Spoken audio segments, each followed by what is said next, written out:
Going over number 5, reciprocity. Reciprocity is this feeling of indebtedness that when you give a gift to somebody, they feel indebted to do something for you. When somebody asks you for a favor, they feel indebted then to do something for you. People become request responsive.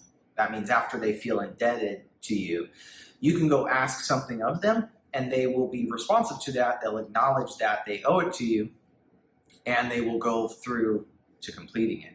And so we're going to talk about some ways to nurture that and use it in marketing.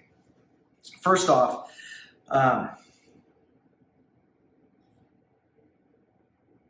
the first thing that you need to do when you're using reciprocity is to make the favor feel bigger than it is. Make the gift feel bigger than it is. So when you're giving a gift to somebody, you could lead with some anticipation of that gift, that they're going to receive it. You could talk about how hard it was to acquire the gift. You could make it personalized to them. You could talk about what somebody else said, how awesome the gift was, or what somebody else said, how awesome the favor was.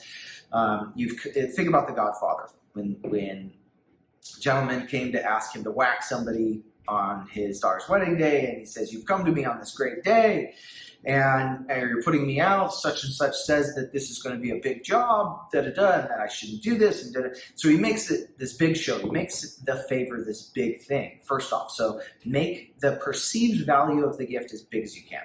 Otherwise, they'll just take the real value. So put some story behind it. Increase the perceived value. Once you've done that, you get them to accept the gift, right? That makes them more willing to do things for you. It'll also make your customers, when they accept the gift, when they ask for it and accept it, it'll make them feel like they're more apt to buy something from you when they get the small gift up front. So when starting with a lead magnet out of your paid advertising works very well to do this, because it's those small tasks we're building up the ladder. So once you've done that, you've built up the perceived value, you've you've either accepted the gift or you've accepted to do the favor, and you've gotten them to accept the gift. Then the next thing that you do is to implant the indebtedness, to say, yes, this is a big thing. Yes, I accept to do this, but I'm going to come to you one day and ask you for a favor myself. Okay.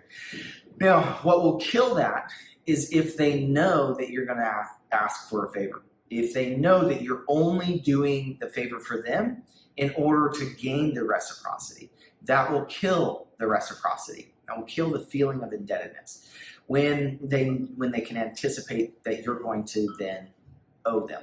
Okay, and that will make them less likely to not ask you for something as well.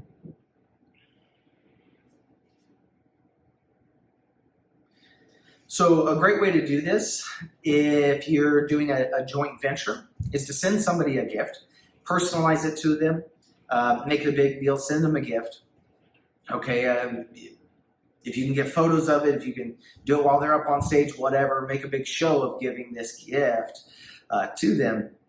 Make sure it's personalized, and then don't come back and ask, like, did you receive the gift? Right? You're coming from a low status position at that point. You want to come from a high status position when asking about those things. You could come back and say, "Oh, there was an added item onto that gift that I forgot to give you," right? And then you could add something small to it. Then that puts them into more indebtedness, like, oh, they've got to come back and thank you for that. Because otherwise, if you just send them a gift, just do something small, they won't feel that reciprocity unless there's some emotion attached to that, unless you can get them to get excited about it, right? You have to trigger that emotion.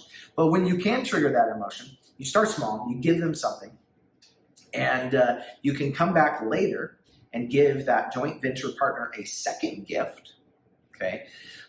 You could ask them something small on the first one. Hey, could you do this one small thing for me?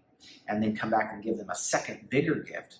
and then you can ask them to do something even bigger. Hey, I would like to talk to you about using your list to promote my product or something of that nature. So you can grow that reciprocity.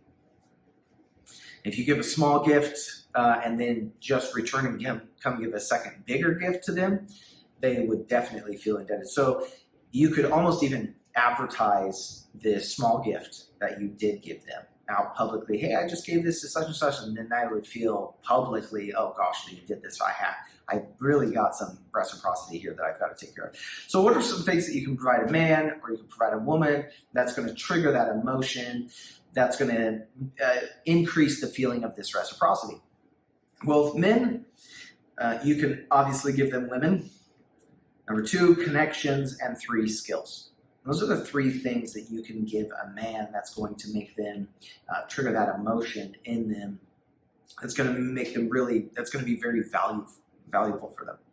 For women, it's really the strong emotions. Okay, the most valuable thing that you can give a woman is emotions in and of itself. Anticipation works very well with women. So not saying a thing, but building up that you're going to do something, and then actually doing it. So you trigger the proper emotion.